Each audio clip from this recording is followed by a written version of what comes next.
Komisi 3 DPRD Bali ngusulang majang pemerintah pusat mangde ngewangun jalan tol Trans Bali Nusa Tenggara. Nanging usulan punika katiang mangde kaselehin dumun mangde sayu wakti mawi guna majang krama.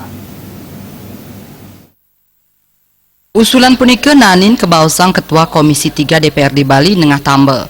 Manut tambe tol sane sadurungyane kausulang wantah tol Gilimanuk Denpasar. Yening katureksain kuentenani cendet tol Trans Bali Nusa Tenggara preside dados pemargi anyar santukan mawasana becik majang widang pariwisata wiadin majang barang wiadin jasa. Akademisi Iwayan Parwata mawasang usulan tol Trans Bali Nusa mejanten dahat becik nanging usulan punika patut kapikayunin malih indik pawasana sane kaawinang risampune wenten tol punika. Ipun ngewawuhin tol Denpasar Singaraja taler mangge kauratiang santukan pawasana ipun jagi kerasayang krama Bali. Perlu dipertimbangkan aspek sosial, aspek budaya, dan aspek ekonomi.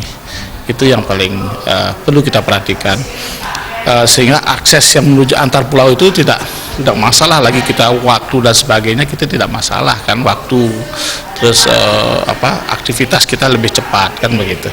Untuk saat ini kalau saya pikir ini jalan tol Denpasar Singaraja itu sangat penting, karena kalau kita ingin membangun distribusi kawasan itu, pemerataan kawasan itu harus kita gulkan dulu. Usulan tol Trans Nusra mejanten sajeroning limbakang pariwisata sasamian Pemkab mangde meperkanti sareng wewidangan sanetiosan. Jaya Kusuma, Bali TV.